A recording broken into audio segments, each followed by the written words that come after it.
Welcome to the Sword and The Trowel, a podcast of Founders Ministries. Founders Ministries exists for the recovery of the gospel and the reformation of churches. I'm Jared Longshore. And I'm Tom Ascol. Thanks for listening to the Sword and The Trowel today.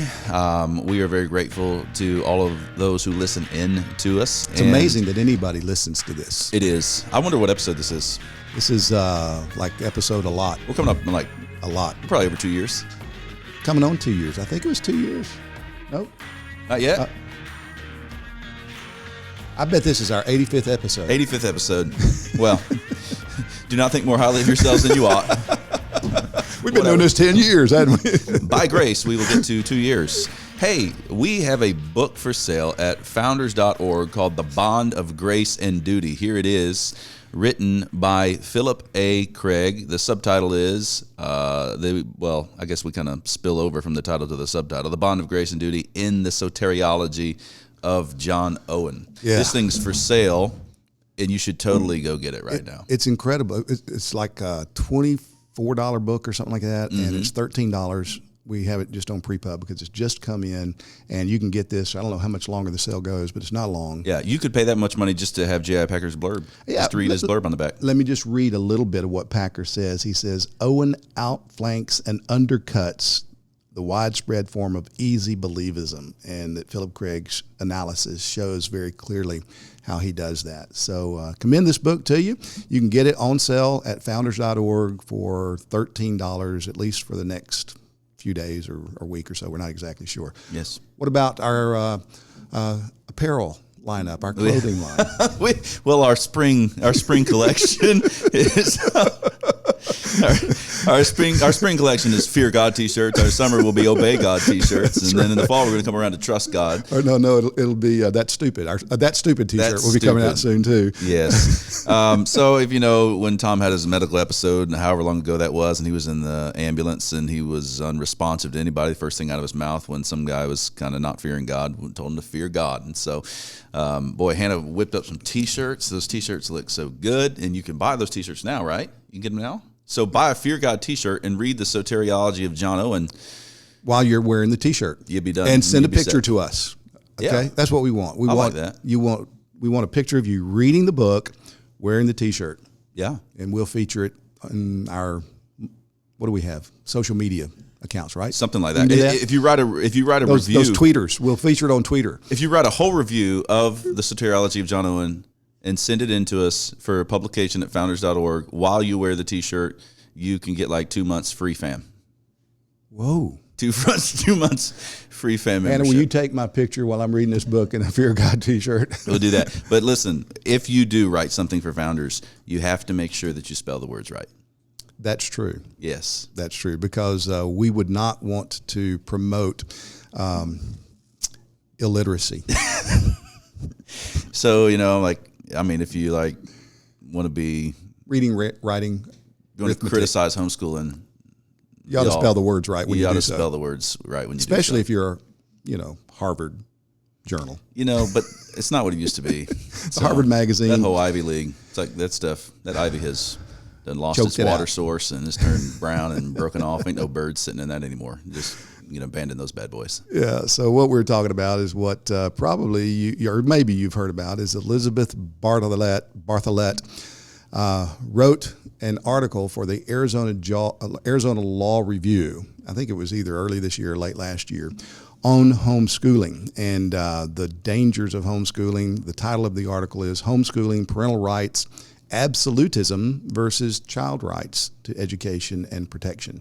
So absolutism versus child rights for education. And so that article, it's a lengthy article, 70-something pages in the Arizona Law Review, got some publicity over the last few weeks, and the Harvard Magazine wrote a story on Bartolet's article, and in that magazine story, it kind of gives the summary of what she contends. And basically she contends is that parents do not have absolute rights over their children, that the state has significant interest and rights over your children because the state has an interest in your children growing up to be responsible citizens, productive citizens, according to the standards of the state. And what Jared was referring to in that Harvard Magazine article is it has this sad little girl that looks like she's locked up in her house, and that house has books all around it for the walls. And one of the book titles is Arithmetic, and it's misspelled. So it's kind of a poignant commentary. It's such a bad picture anyway. Like, so are you trying to say that little girl's in there getting her education in the 3 R's, and then the other kids are just out there hooping and hollering on the playground? Is that what's going on? I mean, that doesn't even make your point. Yeah. Anyways, we've got an absolute collision when it comes to the setup here. One of the things that struck me is right at the beginning of the article that I read, where there is a renunciation of homeschooling. They say, this is a big deal. There's now 3 to 4% of people that are homeschooling. I'm like, 3 to 4%? I mean, just choke out the rebellion. I mean, you know what I'm saying? If we let this go on, we could have like 5% of people in the whole nation that aren't getting educated through some other source. Yeah. Goodness gracious. I remember when Don and I educated all six of our kids from day one until they went to college. I guess all of them went to college. I think they did. And it was funny. Whenever she'd go out shopping or something, and she'd have 3 or 4 kids and sometimes 6 kids with her, people say, shouldn't you be in school? They say, well, we are in school. And well, is that legal? Is that legal? And sometimes we had to try to talk people down from calling the cops because they thought we were really doing something that could not be allowed, that you could actually teach your own children in your home. And it has been a growing movement. It is a growing movement. And of course, over the last several weeks, there are multiple kids being schooled at home. I'm not sure that I would call what's going on in the midst of this pandemic where schools are closed homeschooling the way that you and I think of it, because you homeschool your kids as well. But children are being educated not in traditional classrooms, but in homes. And that's been going on now for several weeks. Yeah.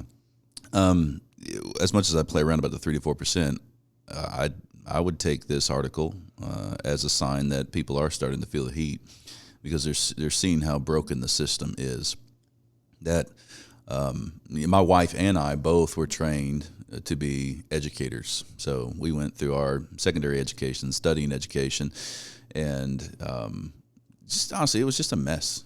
Yeah. It was just a mess. I mean, I sat there, and it was an absolute riot. So that makes you qualified to homeschool then, right? Yeah. I mean, well, it's funny. That's still the way a lot of people feel. Oh, it makes sense that you could do it because you were trained in it. I'm like, no, please. I had to take everything that they taught me, had to put it in a dumpster, and had to burn it. And once I was doing that, well, then I could come and educate my kids. And I'm not playing around with this stuff because, I mean, you go back and you look at John Dewey and you look at this American pragmatism way of educating, and you see it. It's absolutely devoid of God, and we've lived too long. You go back to Dabney, who used to say, hey, one day they're going to stop all prayer and catechisms in schools. And you say, catechism in schools? We used to do it that way? Well, yeah, once you have deleted God from the equation and you start to educate with no acknowledgement whatsoever that there is a God in heaven and that all the truth belongs to him, well, you're not going to actually come out to a right understanding of the world or anything in it. And I know it's a foundational principle that people still don't seem to grasp, and it begins to just fall in on itself. And I think they might not see the connection between the denial of the God who is and then trying to actually educate somebody without ever acknowledging him. They don't understand that the fear of the Lord is the beginning of wisdom. It's the very beginning of knowledge. So if you don't have that, then you can't have true knowledge. We still live where people think, well, I really can. I don't have to fear God. Buy the T-shirt, by the way. Yeah, I don't have to fear God, and I can still get knowledge. Right. No, you can't. You can't. And so I'm sorry, but your system is done for. Yeah. All education is moral, and there's a moral foundation to it. And of course, it's rooted in God, who God is. God's the one who is truth. God's the one who defines what is true, what is false, what is good, what is bad, what is beautiful, what is ugly. And today, we try to have those concepts separated from the God who issued them, the God who authored them, and you will never escape it. So at the foundation of all education, there is a moral basis. And if your morality is not rooted in the revelation of the God who is, then you're just going to go askew. It's going to happen. I mean, you can still say 2 + 2 = 4 because God in his common grace gives that type of for a little while understanding. Yeah. But you're also going to start expressing concerns, as this Harvard professor does, Professor Bartlett, and saying we're concerned because some of these homeschoolers are science deniers. They won't allow boys to become girls. They won't allow girls to become boys. Yeah, we're the science deniers, exactly. right? And that's what's so scary, is because, again, we've separated the way that we think about morality and education. And so we think, well, there's the humanities, and that's where that whole morality stuff really plays if you're in history. But it doesn't drift into like biology, and it doesn't drift into geometry. And no, it does get there. Mm-hmm. It gets to geometry. I can't remember where I was listening to this, but there was a man that was going to visit a university, some brilliant guy, and he was talking about all the nonsense that you experienced in kind of the humanities section. And then he walked out and he says, it's interesting. I bet they didn't have those ideas when they built the foundation of this building. That's right. It's like, but it really does go there, and we're actually seeing it go there in the sciences right now. So we become the science deniers when, no, really, this is the problem. It's not whether but which. You are the science deniers. Yeah. You're the ones over here that are claiming that you can actually accomplish this crazy rebellion, this anarchy that you're promoting. And this is where some Christians are starting to say, as long as it was just, I had to reteach history, when it came back, you got geography right, and you kind of got math right, and I was willing to play in that space. But now I'm starting to be concerned because you're actually starting to tamper with the sciences. Yeah, absolutely. And nobody wants that type of postmodern thinking on the part of their heart surgeon or on the part of their banker. They want those two guys to have absolute standards of right, wrong, good, bad, accurate, inaccurate. Yeah, this Bartlett, one of the quotes, this is reading from an article, but it says Bartlett notes that some of these parents are, quote, extreme religious ideologues. That'd be you. Who question science and promote female subservience and white supremacy. Man, they nailed you. Well, here's what's interesting. Here's what I want Christians to get. Many Christians feel the need to go, that's not true. I'm not a religious extremist. I'm not an ideologue, and I don't question science, and I don't promote these things, and all that's fine. Okay, I get it. It's a big fat lie about us, but all you have to do is just change the front part. It's like, no, many in the government schools are extreme religious ideologues who question science and promote female subservience and white supremacy. What am I talking about? You're going to tell me that sex reassignment surgery is not a religious, zealous commitment? Absolutely. You're going to tell me to start having the boys beat all the girls in track isn't female subservience? No, you're the ones who are doing this, and we're saying we would rather not. Yeah, this worldview crashes in on itself. It's inevitable. But one of the things that's important to point out about this article and the fact that it's gained attention and the lengthy article in the Arizona Law Review is what her premises are. And so there's a summary of the article at the beginning, and it says this: the article describes the rapidly growing homeschooling phenomena and the threat it poses to children and society. And goes on to say many homeschool because they want to isolate their children from ideas and values central to our democracy, determined to keep their children from exposure to views that might enable autonomous choice about their future lives. Many promote racial segregation, female subservience. Many question science. And so the article concludes with that the argument is to ban homeschooling. It recommends a presumptive ban on homeschooling, so that if a parent wants to homeschool, they must gain an exemption, maybe because your kid's exceptionally artistic or exceptionally athletic or something like that, but all kind of hoops you got to jump through to satisfy the state.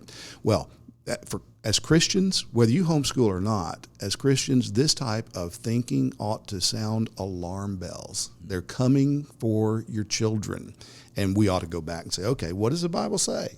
Has God spoken about children and how they're to be educated, children, how they're to be nurtured and formed to launch into the world? Well, yes, he has. And when we go back and consider what the Scripture says, we then will see the lines drawn more clearly. Are we going to let the cultural elites, are we going to allow the state to come in and encroach in the realm where God has ordained fathers, mothers, bring your children up in the nurture and admonition of the Lord. Right. This is an issue of sphere sovereignty. We talk about these categories where there's the civil realm, there's the familial realm, there's the ecclesiastical realm, and education belongs to the familial realm. And I remember we should tell our story. I remember sitting with you at Panera, however many years ago, back in the day. I went to government school growing up, and I knew you homeschool, and we'd been friends for a while. And I had my oldest child, so the firstborn was probably about 3, and I remember just sitting down with you and being like, "What's the deal? What's the deal with this homeschool thing? Here I played football, I played baseball, I played soccer, went to prom, we did all that kind of homecoming. I mean, this is what we do. What's the deal?" Were you the homecoming king? I was not the homecoming. I was not the homecoming king or queen. Okay. This was before you started having like homecoming kings being homecoming queens and homecoming queens being homecoming. You could just have kings. one person be both. It was before that. Yeah. But nevertheless, I'm sitting with you, and I remember you said, "Well, look, Jared. Just start with the fact that it's your responsibility to educate your children." And you said, "I'm not saying you have to do it yourself. I'm saying it's your responsibility. If you want to do it through public education, do that. If you want to do it through private education, do that. If you want to do it through homeschool, do that." And I remember going, "Oh, it's my responsibility. Well, I'm never going to send them to public school." It was fascinating to me. I had not grasped the sphere sovereignty idea that the education of my children was my responsibility. I was just caught in that culture, which I think so many Christians are, where this is just what we do. We have been doing it for a long time. And I came from a quaint county, where none of this nonsense was going on. So you got to understand, I come from a county where I know people in the highest levels of leadership on that county that are still gathering up the kids and praying, and still gathering up the teachers and praying, that kind of thing. All right, we're doing Jesus resurrection skits at the county school meetings.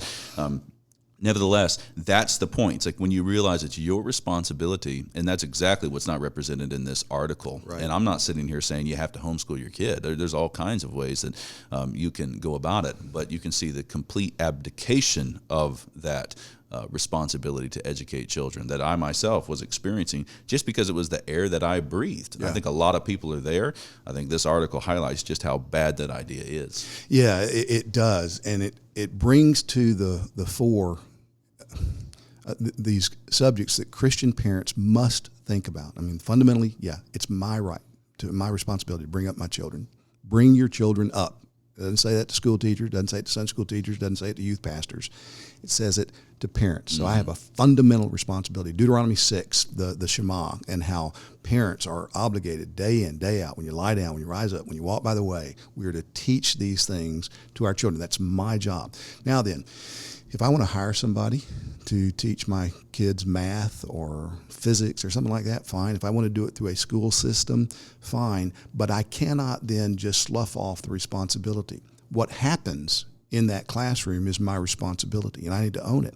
And so when parents get that, they become far more alert and careful to whom they turn their children over. Who we're going to give our children over to in this situation.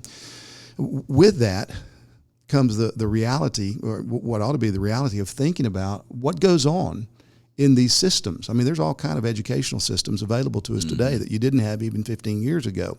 So what are my kids going to be exposed to? What do I want for my kids? What are the goals? Well, if you want your kid to be prom king, and you want your kid to be an athlete, and you want your kid to be artistic or whatever, and schools have those opportunities, well, you might say, okay, I need to take advantage of the avenues the schools provide for those things. But man, Christians, what's the most important thing for our kids? We want our kids to know Christ. We want our kids to come to a knowledge of God through faith in Jesus Christ. It's my responsibility to evangelize my kids, to disciple my kids, and to know the God who created this world and to know his world, to learn his world and to prosper in his world. That might be athletically, that might be artistically, whatever it is, we want them to know the truth. And so am I turning my kids over to those who know this God, who will teach them the truth? Again, I really think Christian parents need to think long and hard before they deliver their kids over to governmental schools. We've got friends, parents who do this, and they do it well. When I talk about homeschooling, I talk about some parents I know who they're in the classroom with their kids. They are involved with the teachers. They're involved with the organizations to make sure what the curriculum is. They're not just sending them off and saying, okay, 7 hours, 8 hours, my kids are gone, they're being taught, and I don't have to worry about it. No, they're having the conversations around the dinner tables. They're making sure that they're keeping up. One of the things that Bartholette mentions in her articles is the danger of kids being abused in homeschooling. Well, that has happened. And I have talked parents out of homeschooling over my lifetime. I've told some parents, you have no business teaching your kids at home because you're not doing it in a way that'll be beneficial for them. And, we've known of cases where kids have been abused, and that's horrific.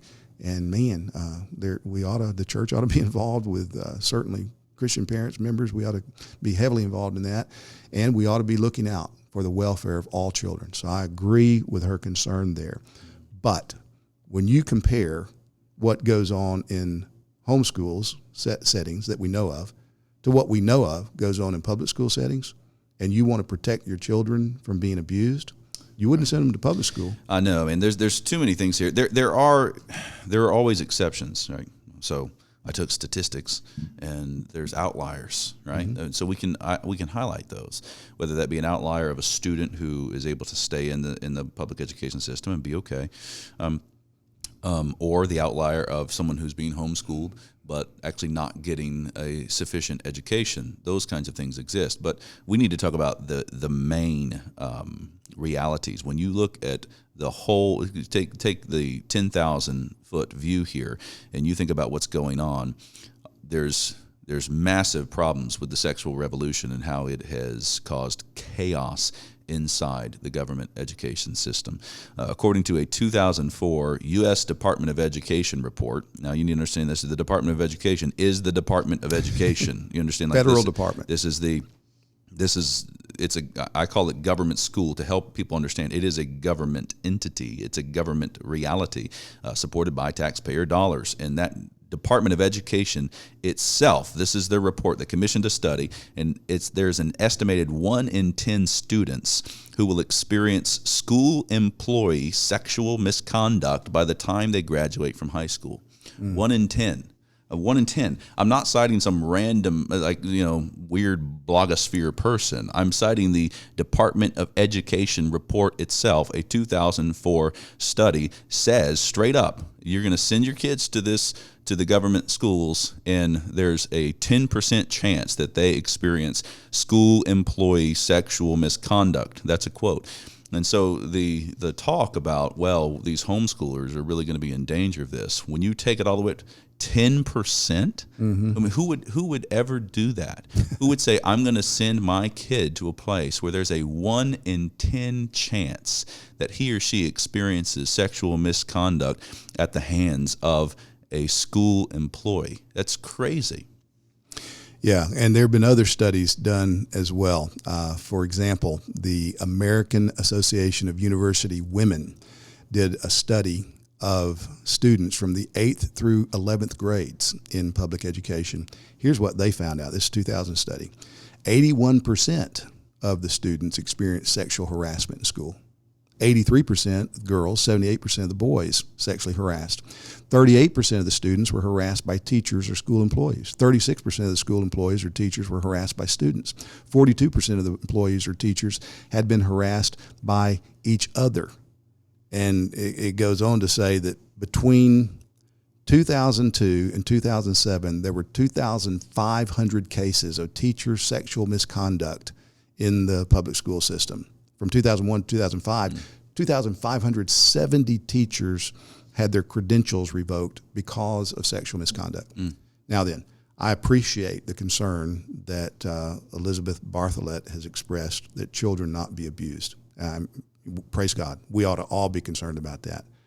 But to suggest that that is more likely to happen in a homeschooling environment than it is in what is already going on in a state-sponsored institutional environment is naive at best. Yeah. I remember when President Obama did his, when he, I don't know what he called it, a shift, a transition, when he came in. Transformation. And he transfers over to saying I'm a full-fledged supporter of the LGBTQ community and agenda.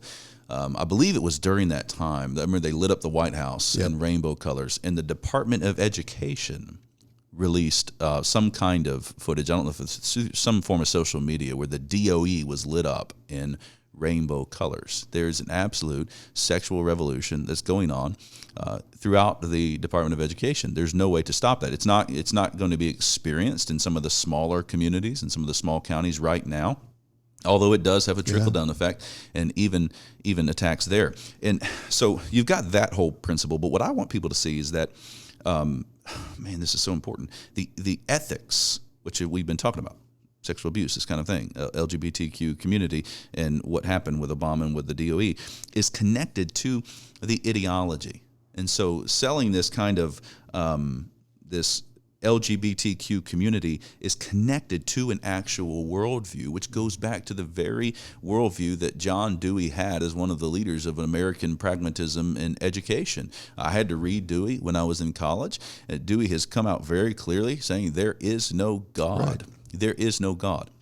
So basically the setup is you have the government saying to you, we've done a study back in 2004, and we discovered that there's a 1 in 10 chance that your child is going to experience some kind of sexual misconduct by our employees, and we don't believe that there is a God. According to our leading founders, we don't believe that there is a God. And the Christian can say, well, the fear of the Lord is the very beginning of knowledge, but we would like to educate your child. Would you send your child to us to be educated? Yeah. Exactly. This calls on Christians to back up and say, okay, what are we talking about with children? I mean, I think a theology of family, a theology of the child is something we need to recover and think clearly about. So when you bring a little baby into the world, you just had your 7th, right? Mm-hmm. Month-old, little daughter. So what is that child? I remember our firstborn, Sarah, when we were living in Dallas, and I was an assistant pastor at a church.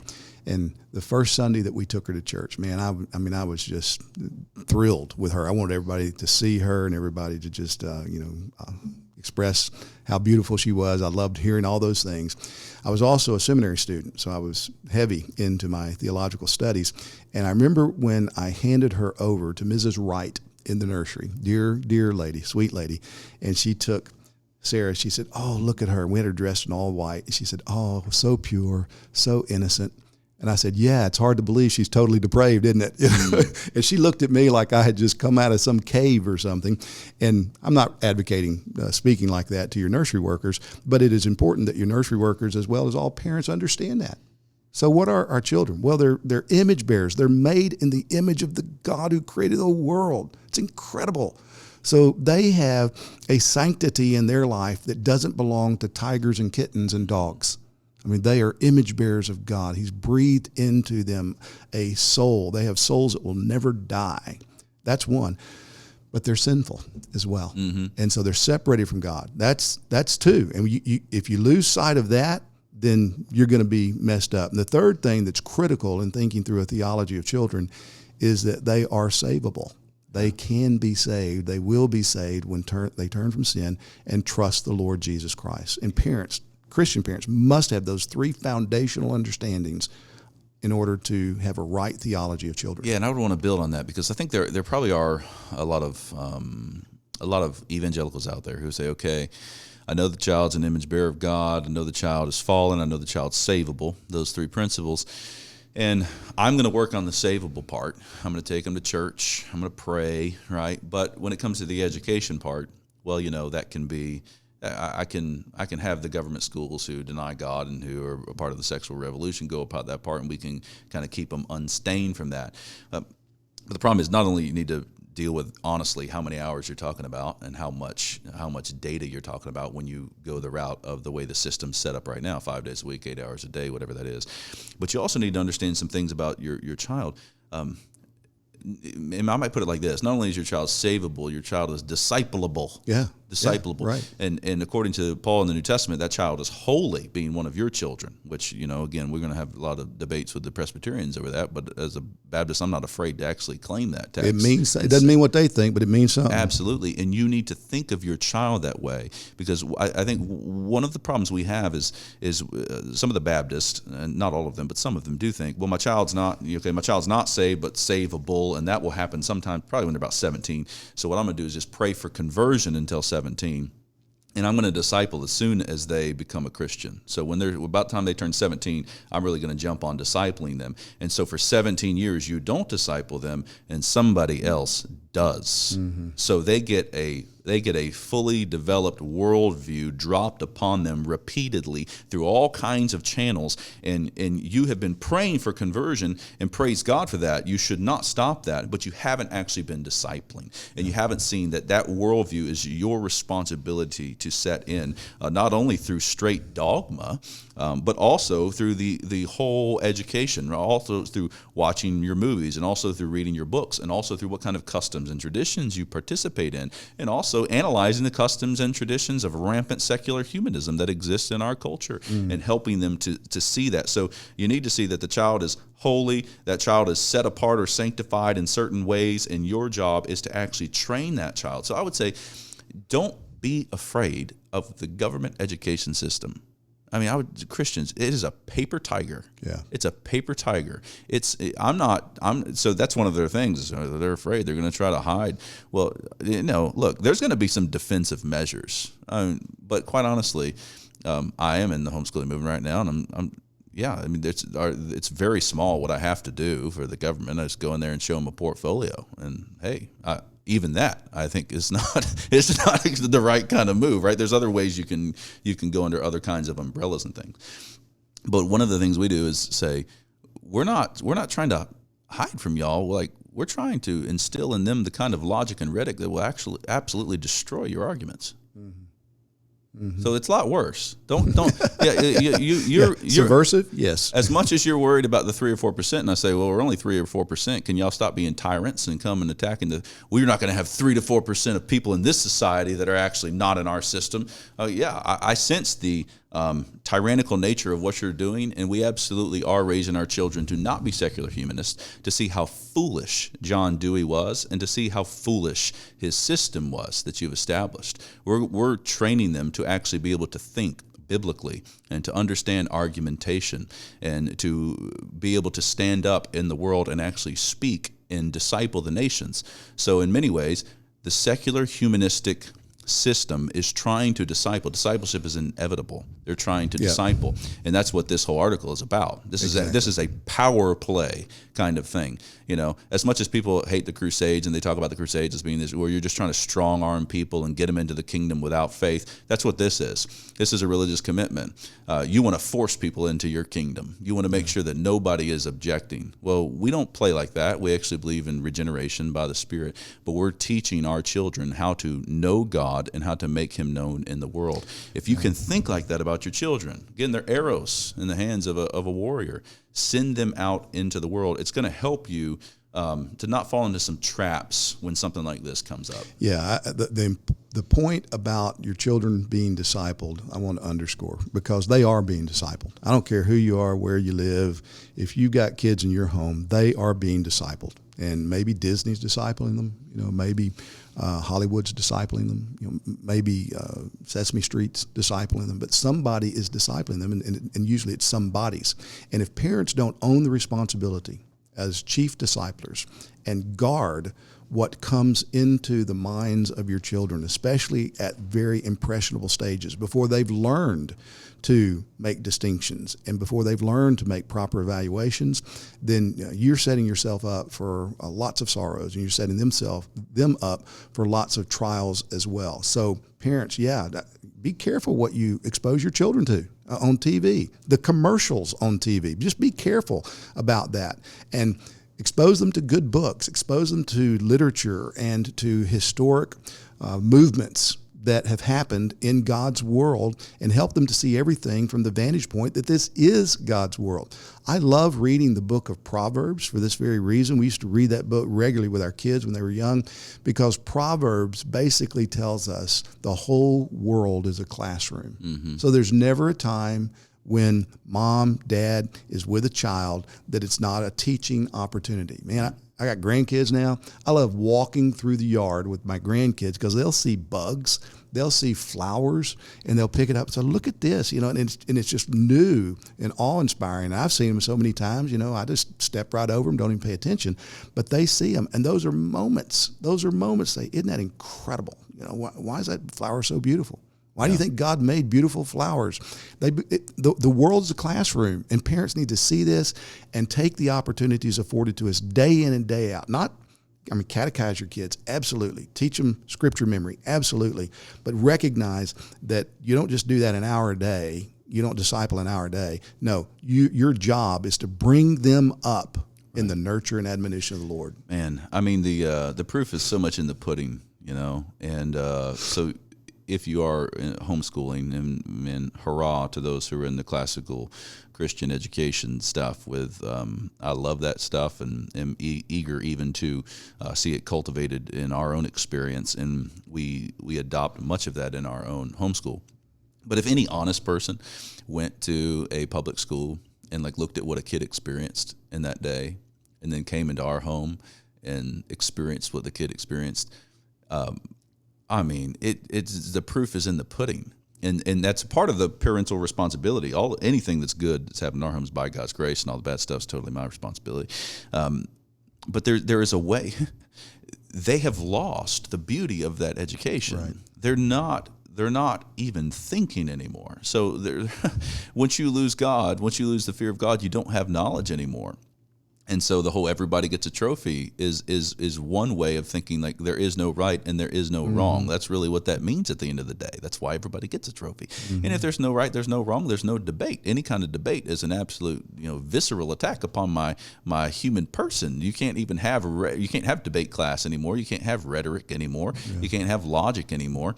And so therefore you can't actually have education anymore. So one of the things for homeschooling parents to do is to bring up, we just bring up stuff that's happening. So we've done this with the whole COVID-19 stuff that's happened, and we've gone back to the 1960s, and we'll just talk about it around the table, and you just see them light up. They're having debates about what's happening. We'll bring this issue up. Hey, what do you think about, should a given society be able to educate all the children, or should the parents do it? What do you think? We're giving them sphere sovereignty, and they're trying to work out those ideas and where the blurry edges are on that.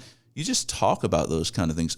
That world is opened up to us as Christians, and we can have those kind of dialogues, we can have those kinds of debates, and we can come to a knowledge of the truth. So yes, there is a danger of insulating. Make sure you're not insulating. Make sure that you're the one introducing them to all of these ideologies. You don't have to be afraid of any of those ideologies. You say, well, they're silliness, but let's talk about them and let's prepare and let's show you what you are in the world. You are going to be in the minority as you grow up as a Christian in a rampantly secularist America. Yeah, one of the ways we would do that is I would very often play the devil's advocate. I will take this position and argue it with the kids and just force them to come to conclusions or come to questions that need to be resolved. And sometimes you just leave the questions hanging. Let them stew on it for days or weeks or whatever. It's a safe place to do that because they're in a home where God is feared, where the gospel is known, where Christ is revered as Lord of all. Yeah. And so they're free to explore, to think, to analyze, and to critique any idea. Yeah, and it will become clear. This is where it gets creepy.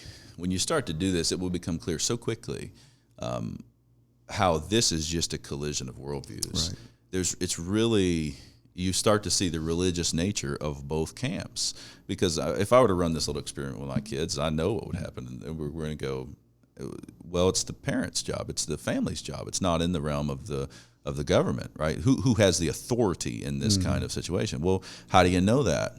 Well, we have a book. We're going to ask them the catechism question, who wrote the Bible? Holy men who were taught by the Holy Spirit. So there's no errors in the Bible? No, there's no errors in the Bible. Why not? Well, because it's God-inspired word, and God is light, and in him is no darkness. They've got a theology here, and the secular humans are going, you indoctrinated your children. This is what we're talking about. Yes, I did indoctrinate them because the God in heaven told me to, and you should be indoctrinating your children too, according to this, and not according to the doctrination that you're actually practicing. But at the end of the day, they're going to say, parents, raise your children in the nurture and admonition of the Lord, because that's what the Bible says. And you're going to realize that the other system is just flat contradictory. That's right. It's not a terribly nuanced kind of thing. It's just, so why do you do that?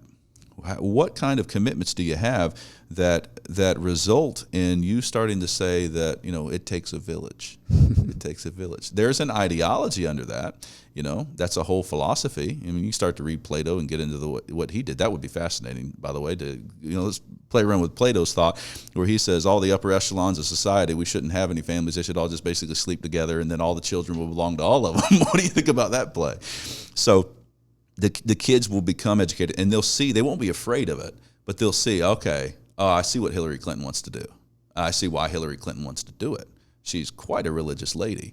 She's so religious, and this lady here is so religious that even if 3 people dissent to their worldview and their religion, they're going to come after you really hard in the Harvard magazine. Very evangelistic for their religion. Yeah.